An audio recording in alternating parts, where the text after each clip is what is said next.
Bueno, como siempre es una bendición el poder compartir la palabra del Señor.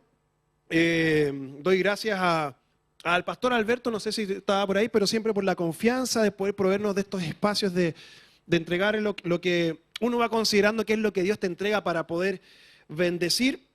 Y el día de hoy quiero poder hablar sobre un personaje bíblico, lo vamos a tomar a él como referencia, que la historia de él de alguna forma nos relata bastante cuál es la esencia del Evangelio o el corazón del mensaje de Jesús, lo que Jesús entrega cuando él dice que él trae sus buenas noticias o sus buenas nuevas, dependiendo de la traducción que estamos leyendo, y que finalmente estas noticias de Jesucristo de alguna forma son noticias de salvación, son noticias de restauración, son noticias de poder restaurar la comunión entre Dios y el ser humano, una comunión que estaba rota en varios aspectos.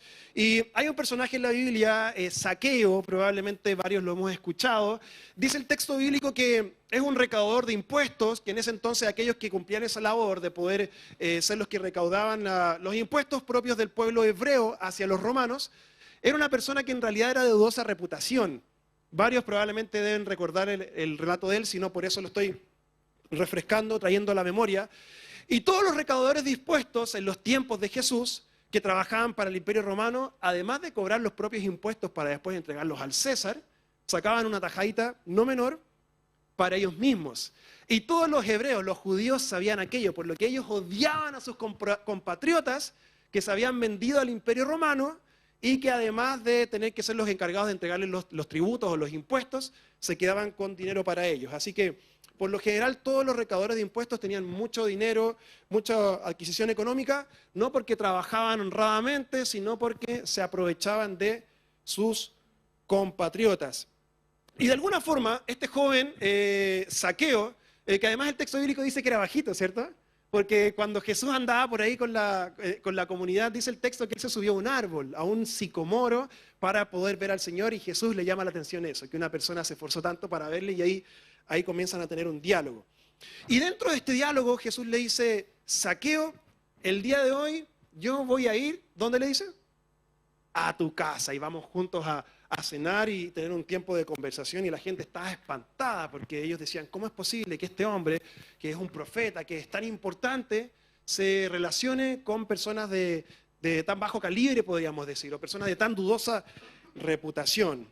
Él era un hombre, de alguna forma, Zaqueo, que había perdido su identidad, podríamos decir, que había transado lo más importante o lo más valioso de los judíos. Para ellos la identidad, el preocuparse entre ellos mismos como comunidad, como pueblo, como nación, el no relacionarse económicamente con otros imperios o con otras naciones, era todo un aspecto que tenían de su propia cultura. Y claro, Zaqueo había transado y había echado todo eso por la borda, y era considerado un traidor, un estafador, tantas otras cosas. Y dice el texto bíblico, quiero comenzar leyendo en Lucas capítulo 19, si no me equivoco este texto no te lo envié, José, pero es un solo versículo. Jesús cuando se encuentra con Zaqueo le dice lo siguiente: la salvación ha venido hoy a esta casa, porque este hombre, Zaqueo, ha demostrado ser un verdadero hijo de Dios. Y dice Jesucristo en el 19:10, pues el Hijo del Hombre, es decir, Jesús mismo, vino a buscar y a salvar a los que estaban perdidos. Oremos al Señor. Padre, te damos gracias por este tiempo. Gracias, Dios, porque siempre es una bendición y es un desafío poder transmitir lo que tú has entregado al corazón, Dios. Te pido que puedas bendecir este tiempo y que cuando finalicemos todos podamos irnos con la certeza que tú hablaste y confrontaste nuestras vidas, Señor. Gracias, Dios. En tu nombre, Señor. Y todos decimos: amén. El corazón del Evangelio, de las buenas noticias de Jesús. A ver, José, si de repente me dejas puesta ahí la imagen, sería súper bueno ese mismo. La esencia misma de lo que es el mensaje de Jesucristo está plasmado en esto que Jesús dice acá al final, cuando él ya invita a Zaqueo y le dice que la salvación ha llegado a su casa, porque Jesús dice que él vino a salvar y a recuperar, o vino a salvar y a buscar a los que estaban perdidos. Eso es justamente lo más íntimo y lo más central de la labor de Jesús y de haber provisto de salvación a las personas. En el caso de Zaqueo, lo que se había perdido era él mismo como ser humano. Había perdido su identidad, como mencioné, había perdido lo propio de él, lo había transado. Y lo que yo les quiero plantear a ustedes el día de hoy es, ¿qué es? ¿Qué es aquello que Jesús vino a buscar? ¿Qué es aquello que él vino a salvar y qué es aquello que se había perdido y por qué a nosotros eso nos hace sentido el día de hoy? Y para aquello, por favor, acompáñenme al libro de Efesios, la primera cita que te puse, José. A ver si me ayudas. Ahí está, Efesios 2, capítulo 2, versículo 1, que dice de la siguiente manera. Lo primero, como dije, que vamos a ver de lo que se perdió, que Jesús vino a salvar y a buscar, es la posibilidad de tener comunión con Dios. Y es algo que Él restaura ante nosotros. Dice así el apóstol Pablo: antes ustedes estaban muertos a causa de su desobediencia y a causa de sus muchos pecados. Vivían en pecado, al igual que el resto de la gente, obedeciendo al diablo, el líder de los poderes del mundo invisible, quien es el espíritu que activa en el corazón de todos los que se niegan a obedecer a Dios.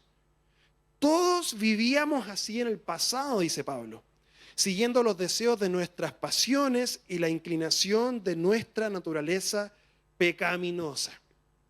Por nuestra propia naturaleza éramos objeto del enojo de Dios al igual que todos los demás. Pero Dios, dice Pablo en versículo 4, es tan rico en misericordia y nos amó tanto que a pesar de que estábamos muertos por causa de nuestros pecados, nos dio vida cuando levantó a Cristo de los muertos. Y es solo por la gracia de Dios que ustedes han sido salvados. ¿Cuánto damos gracias al Señor por esta hermosa obra que Él ha hecho en nosotros?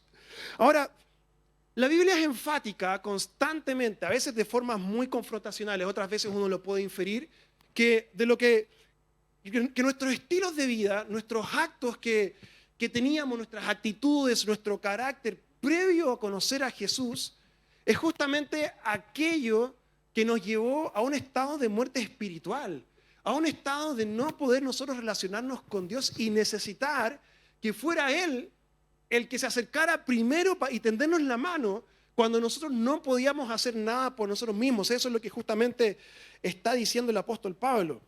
La muerte espiritual es la incapacidad de poder relacionarnos con Dios y de mantener comunión con Él. En otras palabras, por más esfuerzos que intentáramos nosotros de acercarnos a Él, eran poco productivos o poco fructíferos debido a que estábamos en nuestro interior muertos. Y al no estar capacitados para poder vivir bajo nuestras propias cuentas, nuestras propias capacidades, es cuando nos damos cuenta que Jesús viene y comienza a cortar esa brecha para en algún momento decirnos: te invito a vivir, te invito a salir de ese estado de muerte que hay en tu interior, en tu alrededor, y comenzar a tener vida. Por más esfuerzos que intentáramos realizar desde esa posición, podíamos ver lo infructuoso que era el intentar arreglar nuestras propias vidas con nuestros esfuerzos, porque no había un vínculo con Dios. Y es curioso, porque es justamente este vínculo con Dios lo que nos abre a un nuevo mundo espiritual. Es el comenzar a relacionarse con Él, al tener comunión con Él, que es como que se nos quitara, dice el texto bíblico, una venda de nuestros ojos, como que se quitara un velo que nos cubría y comenzamos a vivir en una realidad espiritual que antes no comprendíamos, que antes no entendíamos. Es cosa de ver cómo se maneja la sociedad el día de hoy. ¿Qué son las cosas que preocupan? El bienestar espiritual, el bienestar material, quiero decir, el bienestar económico. Incluso las personas hoy en día están más abiertas al bienestar emocional, pero el bienestar espiritual, que pareciera ser que es una dimensión del ser humano que no existe, es justamente porque es difícil de verla cuando no somos conscientes que hay necesidad de poder vivir en algo que hemos estado muertos por tanto tiempo. Y el apóstol Pablo dice que nosotros somos trasladados de la muerte a la vida en el aspecto espiritual en nosotros. El vínculo con Dios es el que abre los ojos al ser humano y le hace comenzar a vivir una dimensión espiritual desconocida hasta ese entonces. Y por eso Jesucristo se presenta a Él mismo como el camino, la verdad y la vida. Porque no solamente Él es aquel que nos lleva a la salvación, sino que Él es la salvación misma, la verdad misma y la vida misma. Y es por ese motivo que tanto nos gusta decir que la vida, más que algo que se alcanza, es alguien que se conoce. Y eso es la persona de Jesucristo. Nosotros cuando somos trasladados de la muerte espiritual a la vida espiritual es porque estamos comenzando a tener una relación con Dios. Nos damos cuenta que Él nos ama, que Él nos sacó de la oscuridad y que ahora desea relacionarse con cada uno de nosotros. Y eso es justamente lo que le pasó a este joven Zaqueo en el texto bíblico. El relato menciona que una vez que Jesús le dice: Zaqueo, quiero cenar contigo en tu hogar, él va y de la nada le dice a Jesús: Señor, ven a mi casa y quiero que sepas que si he estafado a alguien le voy a devolver todo lo que he estafado con creces y voy a poner mi vida en orden. A mí me encanta esto, porque Jesucristo, mira lo que hace. En vez de ir y decirle: tú, recaudador de impuestos, estafador, tienes que cambiar y convertirte y seguirme, Jesús va, se acerca a donde él, ¿y qué es lo primero que establece? Una relación. Establece comunión con él. Y en vez de enrostrarle su error, de decirle cuán mal él está, y si te das cuenta de lo mal que estás, te puedes acercar conmigo, Jesús va y le dice: cenemos, compartamos juntos. Y claro, había todo un sector religioso de esa época que dice: pero ¿cómo es posible que no le enrostró su pecado? ¿Cómo es posible que no denunció lo que él era? Pero vemos que Jesús, inteligentemente y sabiendo el impacto que iba a causar en él, le dice: quiero estar contigo, quiero relacionarme. Y él solito va, después de haber comenzado a tener comunión con Jesucristo, dice: tengo que cambiar. Me doy cuenta que he actuado mal. Tú me has abierto los ojos a una nueva realidad espiritual. Estoy comenzando a vivir. Y eso hace Jesús. Él viene a salvar, Él busca y salva lo que se había perdido. El que nosotros podamos tener una relación con nuestro Creador, comunión con Dios. Y no es una comunión en base a la coerción, en base a una transacción, que si nosotros hacemos tal cosa, Él nos va a amar más o va a querer estar más cerca de nosotros. Es una comunión donde Él nos dice: independiente de lo que hagas, yo te sigo amando igual. Y mi afecto hacia ti, mi preocupación hacia ti, mi trato hacia ti, no cambia. No cambia. Alguien diga amén a eso. Y eso es lo que le sucedió a este joven Zaqueo. Una vida lejos de Dios, pero que al momento de relacionarse con Él, al momento de tener comunión con Él, sus ojos fueron abiertos. Sintió la necesidad de ser perdonado y de volver a entablar una relación con su Padre Celestial.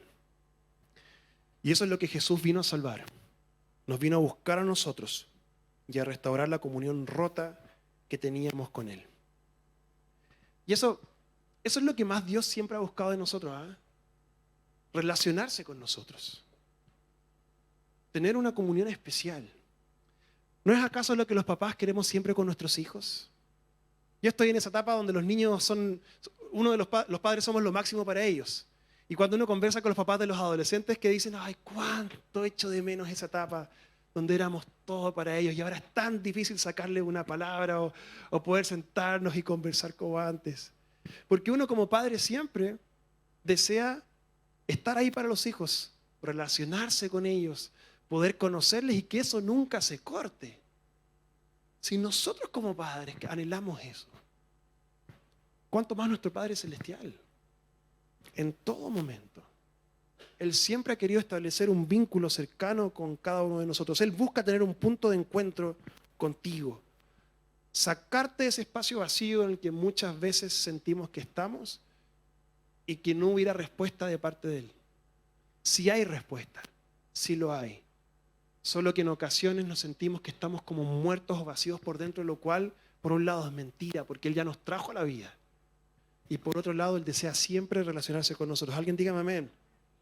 Otro aspecto de lo que Él vino a buscar, de lo que se había perdido, es la esperanza que encontramos en la eternidad.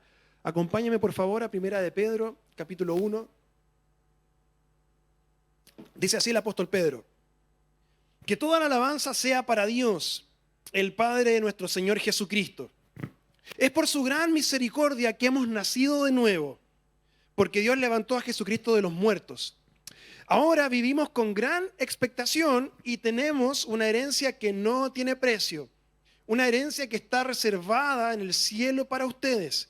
Es pura y sin mancha, que no puede cambiar ni tampoco puede deteriorarse. Por la fe que tienen, Dios los protege con su poder hasta que reciban esta salvación, la cual está lista para ser revelada en el día final, a fin que todos la vean. Finalizo el último versículo: por la fe que ustedes tienen, Dios los protege con su poder hasta que reciban esta salvación, la cual está lista para ser revelada en el día final, a fin que todos la vean. ¿Sabes? Este siempre ha sido el gran dilema de aquellos que no tienen la esperanza en que hay algo más allá. En aquellos que de alguna forma ven que la vida tiene un comienzo en nuestra vida natural y tiene un fin completo también en la vida natural. Y que es la esperanza, por un lado, de la trascendencia, pero también de entender y ver que nuestras vidas no caen en un absurdo sin sentido. ¿Qué quiero decir con eso? Porque si es que no hay esperanza de eternidad, no hay esperanza de algo más, no hay un creador, significa que nosotros carecemos ¿de qué? De propósito. Si carecemos de propósito, ¿cuál es el valor propio de la vida del ser humano más que simplemente la vida biológica y no más que eso? Ese es el gran problema de cuando no tenemos un marco de referencia mayor que nosotros mismos. Y es justamente ese marco de referencia, el Creador, que nos dice: tú fuiste creado por algo, con un propósito específico, y ese propósito además trasciende a tu vida natural. Y puedes tener la fe y la esperanza que aquel que te creó tiene tu vida cuidada, como diría un salmo, en la palma de su mano. La eternidad es la promesa de Dios que algún día Él se va a encargar de poner todo en orden. Y que toda la muerte espiritual que el ser humano ha traído al mundo va a finalizar completamente en algún día. Es por eso que seguimos confiando. Y es por eso que a pesar de las dificultades, a pesar de las tribulaciones, a pesar de las angustias, podemos ir delante del Señor y decirle: gracias, porque yo sé que un día tú te vas a encargar de todo esto. A nosotros nos encantaría que Dios se encargara de todas las injusticias ahora mismo, ¿cierto? Nos fascinaría. Pero esto es similar a las teleseries, cuando estamos en la mitad de la serie y queremos saber quién es el asesino, pero tenemos que esperar hasta el final para ver el desenlace, y por lo general era como nada que ver lo que pensábamos, ¿cierto? Como que era justo el personaje que creíamos que no era, y era como el más malo, y el malo en verdad era como el bueno que siempre estaba todo tramado. Bueno, Dios siempre es el bueno, ¿ah? Pero, claro, para que quede eso claro en cámara, Dios siempre es el bueno. ¿Ya? Entonces, a lo que voy es que nosotros no podemos adelantar el final, donde sabemos que en el final todo va a estar bien. A la mitad nos encantaría que fuera así. Pero Dios, por diversos motivos, Él nos permite saber que lo hermoso de la eternidad no es solamente experimentarla al final de nuestros días, sino que la eternidad nosotros comenzamos a experimentarla de forma gradual y progresiva desde el momento en que volvemos a vivir de nuevo, desde el momento en que comenzamos a nacer nuevamente. Por eso hay un salmo que solemos leer que dice: cuán hermoso y cuán agradable es que los hermanos convivan juntos en armonía. Termina diciendo el salmo porque donde hay armonía el Señor envía su bendición y envía vida eterna. Es decir, nosotros podemos experimentar las bendiciones y ciertos beneficios de la vida eterna no solamente cuando estemos en la eternidad, que es un concepto difícil de entender, ¿sí? Es un concepto que escapa a nuestra capacidad de comprensión. Pero sí nosotros podemos experimentar el día de hoy aquellos aspectos los cuales nosotros, desde que comenzamos a nacer espiritualmente y a vivir, vivimos con expectación, vivimos con gozo, vivimos sabiendo que Él un día se va a encargar y que nuestras oraciones, nuestros esfuerzos, las cosas que vivimos que a veces no hemos resultado de inmediato, Él lo está viendo y Él se va a encargar que un día todo vuelva a tener sentido. Esa es nuestra esperanza. Alguien dígame amén a eso. Esa es nuestra seguridad. ¿Por qué Dios no lo hace todavía? Porque la Biblia misma enseña que Él es paciente con la humanidad, dando oportunidad para que todos se acerquen a Él. No sé si te puse el capítulo 3, José, de Segunda de Pedro. Dice así: sin embargo, queridos amigos, hay algo que no deben olvidar. Para el Señor un día es como 1000 años y 1000 años para Él son como un día. En realidad, no es que Dios sea lento para cumplir su promesa, como algunos piensan. Al contrario, Él es paciente por amor a ustedes. Él no quiere que nadie sea destruido. Él quiere que todos procedan al arrepentimiento. Él quiere que toda la humanidad pueda nacer espiritualmente de nuevo y relacionarse con Él. Ese es el motivo por el cual hoy en día todavía no hace que todas las cosas sean como debería ser. Porque si Él tomara la decisión en este instante, es cosa de pensar en nuestros familiares, ¿o no? Es cosa de pensar en nuestras amistades. Y decir, ellos todavía necesitan conocer de Dios. Hay personas que todavía necesitan abrirse a la realidad espiritual que yo tengo. Y en ese sentido adivina quién es la persona que Dios ha puesto cerca de ellos para que puedan tener esa cercanía con esta realidad espiritual. Alguien por ahí dijo que hay mucha gente que nunca en su vida va a abrir una Biblia física. Y la única Biblia que ellos van a abrir y leer, vas a ser tú mismo. ¿Se entiende, no? Es decir, que el texto bíblico quizás mucha gente, por prejuicios, por cosas, no lo va a abrir. A menos que ellos lo vean, lo entiendan y lo asimilen a través de nuestras propias vidas. A veces sin palabras, ¿cierto? Como otra frase que alguien dice por ahí, predica siempre con palabras solo cuando sea necesario. Y es lo que Dios espera de nosotros. El saber que nuestra vida trasciende nos significa a nosotros responsabilidad sobre nosotros mismos día a día. Significa que cada día el esfuerzo sí vale la pena. Que cada día cuando siento echar todo por la borda, que cada día cuando siento rendirme, puedo mirar más lejos y saber que hay un propósito. Saber que Él tiene esperanza todavía, quiero decir que Él nos entrega esperanza todavía y que Él sigue teniendo el control. Él sigue teniendo el control. Dile al que está a tu lado, Dios sigue teniendo el control. Él lo sigue haciendo. Él no se ha olvidado de nosotros. Y eso es lo lindo del consuelo de Dios. Confiamos que nuestro Padre Celestial está pendiente y que su promesa sigue vigente. Y escúchame con esto. El consuelo de Dios no es un premio de consuelo para nosotros. Acá en Chile al menos solemos decir cuando alguien pierde, cuando a alguien le va mal, ¿qué le entregamos? Un premio de consuelo. Así como un premio, ya tranquilo, lo intentaste, a la siguiente te puede ir bien. Pero el consuelo de Dios no es un premio de consuelo. El consuelo de Dios es lo mejor que nos puede pasar a los seres humanos. Porque es algo sobrenatural y transformador que toma nuestras angustias, nuestras tristezas, nuestras debilidades y cuando se las entregamos a Él, Él las cambia en gozo. Él las cambia en alegría. Y eso no es un premio de consuelo, eso es el primer lugar en nuestras vidas en cuanto a obtener el mayor premio que podíamos tener. Porque no miramos solamente nuestra realidad actual, miramos también la realidad que Él nos va a entregar. Porque sabemos que nuestro Padre Celestial se encarga de nuestras necesidades en todo momento. ¿Me dicen amén? Sigue intentándolo, sigue creyendo, no creas que Dios no ve tu esfuerzo, no creas que Dios no ve tu deseo de agradarle. Él te trajo de la muerte espiritual a la vida espiritual para que no bajes los brazos ahora, sino para que lo sigas intentando, para que sigas creyendo. Como terminábamos de cantar hace unos momentos, que Él todo lo hace nuevo. Escúchame, es todo. Él puede hacer todo nuevo. No hay nada, no hay relaciones que Él no pueda restaurar, no hay situaciones económicas, no hay situaciones de vida, no hay a veces pensamientos negativos o de muerte que vienen al corazón o a la mente. Todo lo puede Él restaurar y hacer de nuevo. Amén. Y lo tercero y último, y a ver si me pueden ayudar los músicos. Otro aspecto que Jesucristo viene a restaurar, que se había perdido, es el poder experimentar el poder de una vida transformada. Romanos 6:11, si te lo mandé, ¿sí? Dime que sí, bien.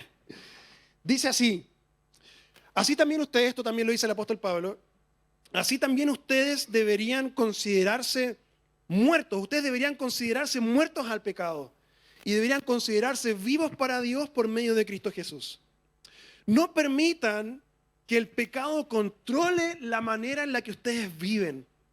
No caigan ante los deseos pecaminosos. No dejen que ninguna parte de su cuerpo se convierta en un instrumento del mal para servir al pecado. En cambio, entréguense completamente a Dios. Porque antes estaban muertos, pero ahora ustedes tienen una vida nueva. Así que usen todo su cuerpo como un instrumento para hacer lo que es correcto, para la gloria de Dios. Y este aspecto es fundamental para la vida del creyente, el experimentar el poder de una vida transformada. Porque la salvación que Jesucristo nos trae no es solamente para tener esperanza, para tener gozo, para saber que ahora estamos vivos en el interior, sino que es para ser completamente transformados desde lo más profundo de nosotros. Es para que nuestras inclinaciones más oscuras, aquellas cosas que a veces la gente ni conoce de uno, aquellas situaciones que te tienen bajo control y esclavizado para que Él venga, lo tome y desde lo más profundo lo transforme y haga nacer algo completamente nuevo desde cada uno de nosotros. Por eso Pablo dice, considérate realmente que estás muerto a aquello que te ata. Considérate que aquello que te esclaviza no tiene por qué mantenerte preso y que no puedas salir de ese estado. Muertos al pecado, pero vivos para Dios en Cristo Jesús. Experimentar el poder de una vida transformada es lo que Jesús vino a cambiar, quiero decir, a salvar, a restaurar. No sé si recuerdan el mensaje de Leti, cuando el mensaje de construir puentes, daba este ejemplo de este actor famoso de la película El silencio de los inocentes, ¿sí? ¿Recuerdan el nombre? Anthony Hopkins y Hannibal Lecter en la película. Buena película, no muy extraña, pero buena, te deja pensando bastante. La imagen que ponía Leti, salía él con esta camisa de fuerza, ¿recuerdan? Y la reflexión que daba es que nosotros a veces creemos que el ejemplo de moral de una persona es alguien que es capaz de controlar sus impulsos. Y si encuentra la forma de controlarlos, es una persona que ha sido cambiada porque ya no hace lo que hacía antes. Pero al menos en la película era muy evidente, ¿cierto? Era una persona que no hace lo que hacía antes porque ¿cómo estaba? Con camisa de fuerza. Porque no podía mover sus brazos, no podía mover sus manos, estaba con un bozal. Bueno, en la película para no comerse a la gente. Pero esa persona ahí era un ejemplo de moral, al menos en lo que se suele pensar, porque ya no le estaba haciendo daño a nadie. Era un supuesto ejemplo de vidas transformadas solamente porque no ha reincidido en lo que solía hacer. ¿Cuántas veces nos vamos delante de Dios y le traemos nuestra propia camisa de fuerza y le decimos, con esto te voy a agradar? ¿Cuántas veces nos vamos delante de nuestras esposas, varones, y decimos, no va a volver a suceder, esta es mi camisa de fuerza, te lo aseguro? Y por fuera nos vestimos de una apariencia de que somos piadosos, que somos religiosos, pero en el interior está como comenzando a burbujear esos deseos de ser como siempre, porque no hemos rendido realmente nuestra vida completa a Jesús. ¿No es ese el caso el motivo por el cual a veces familias se rompen? ¿No es el caso el motivo porque relaciones con los hijos no son como debería ser entre hermanos, entre familiares? ¿No es el motivo por el cual las familias se separan, las amistades se rompen? Porque me puse una camisa de fuerza y mientras la tuviera puesta todo bien, pero no me busquen porque si me buscan me van a encontrar.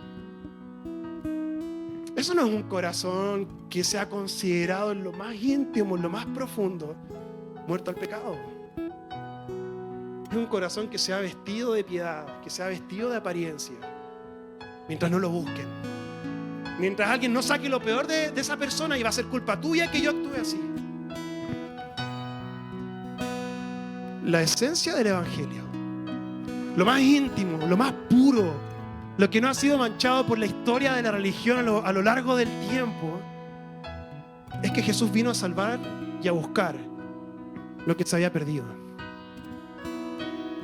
Se había perdido la capacidad real de tener una comunión con Dios. Mira, nosotros la sociedad nos cataloga de evangélicos. El ser evangélico es una religión, pero el ser evangélico no te transforma, no nos cambia. Podemos venir aquí y entrar a la cultura evangélica y todo por fuera muy bien, pero si yo no le he rendido lo más oscuro de mi interior, no he ido delante de Él, le he suplicado, transfórmame, necesito cambiar y rendirme a Él, estoy viviendo solamente una cultura. Y Él quiere que podamos vivir espiritualmente. Él quiere que tú y yo no solamente vivamos, sino que despertemos a esa conciencia eterna, que Él no se olvida de nosotros y que Él tiene todo preparado. Pero también Él quiere que experimentemos ahora, hoy, el poder de una vida que se transforma, que se deja transformar por Él, por su Espíritu Santo. Desde lo más profundo de nuestro interior. Él nos hace libres, iglesia. Él no quiere que andemos con camisas de fuerza para poder estar a la altura de lo que Dios espera de nosotros. Él quiere transformarnos y decirnos: hijo, sácate esa camisa, sácate esas cadenas. Eres libre. Eres libre. Estás comenzando a experimentar la transformación para poder vivir de acuerdo a lo que Dios espera de nosotros.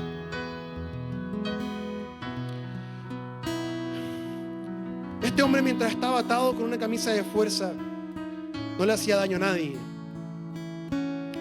Pero ¿por qué tantas veces, cuando venimos en el auto camino acá, nos ponemos la camisa para que la gente nos vea? Ah, mira cómo es mi hermano. O ni siquiera pensando que los demás nos vean, simplemente decimos: voy a la iglesia, tengo que estar acorde a la iglesia. Cuando, ¿para qué vamos a estar con cosas? Cada uno de nosotros sabemos que si no fuera por su gracia, si no fuera por su amor, por su misericordia, no mereceríamos nada de parte de Él. Y Él nos ha dado todo.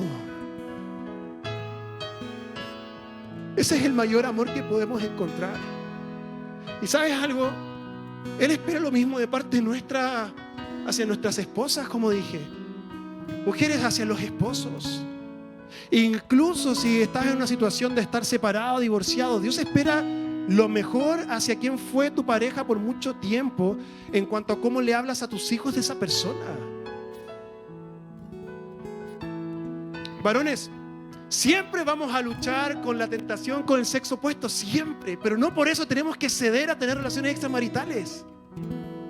Podemos ir delante del Señor y decirle: cámbiame, transfórmame. Para las mujeres, el buscar dependencia emocional en otro varón porque me escucha más que mi esposo. Puedo ir y conversar con Dios y decirle: cámbiame en esto y ayúdame a poder transparentar mis luchas con mi esposo, con mi esposa, pedir ayuda, pedir consejería. No podemos jugar a los evangélicos. Tenemos que aferrarnos a aquel que nos cambia, que nos transforma desde lo más profundo. Él desea hacerlo. Él anhela hacerlo. ¿Qué tal si nos ponemos de pie?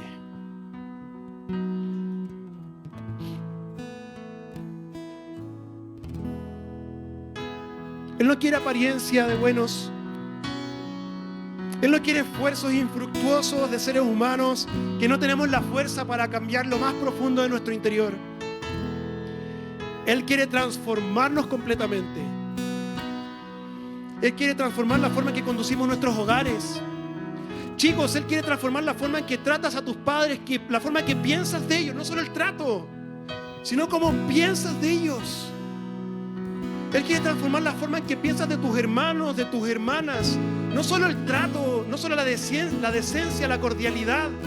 Él quiere transformar lo más íntimo de tu corazón, de cómo piensas respecto a las personas.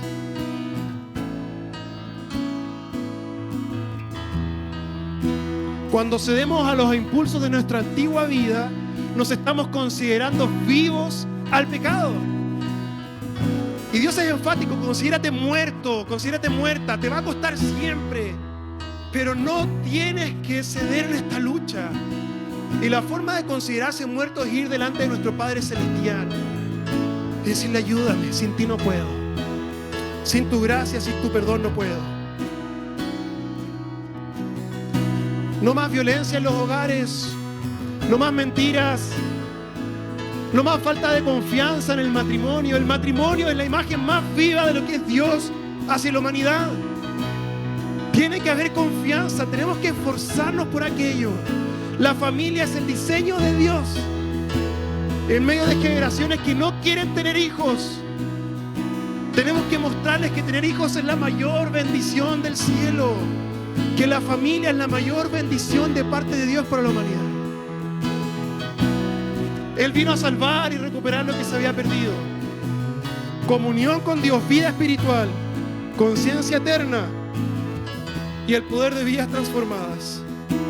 Si ese es tu corazón, si ese es tu deseo, te invito a que juntos con mi iglesia hagamos este compromiso y pasemos adelante. Es tiempo de orar, es tiempo de decirle: Dios, yo quiero esto para mí, yo lo quiero. Y puedes pasar adelante, arrodillarte si deseas y tener un tiempo especial con el Señor. Vamos, puedes hacerlo ahora, es el momento. Y comenzamos a pasar y decirle: Dios, aquí estoy delante de ti. Yo quiero esto para mí, yo anhelo esto para mí. Yo quiero más de ti, Señor, sobre mi vida.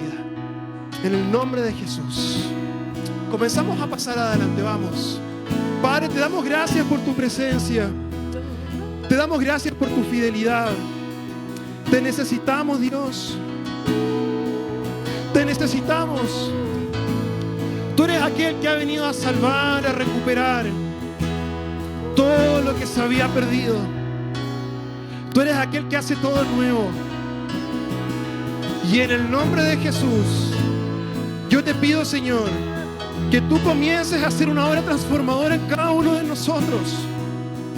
No queremos jugar al cristianismo, no queremos jugar a la religión. Dios, lo que queremos es alcanzar la expectativa tuya sobre nosotros. Y sabemos que es con tu gracia, sabemos que es con tu poder, pero sabemos que se requiere de un corazón que se rinde y de vidas completamente dispuestas a ser transformadas conforme a ti, Jesús, conforme a tu carácter, conforme a tu corazón, conforme a quien tú eres, Dios. Fortalécenos, anímanos, nos rendimos a ti. Ese es el corazón del Evangelio de Dios. Esa es la esencia de tu mensaje. Y queremos vivir la esencia de lo que tú nos has entregado, Dios. Completamente. En el nombre de Jesús. Familias transformadas. Jóvenes transformados, Dios. Matrimonios transformados. Hijos transformados. Padres transformados. Tómanos desde lo más profundo, Dios. En el nombre de Jesús. En el nombre de Jesús.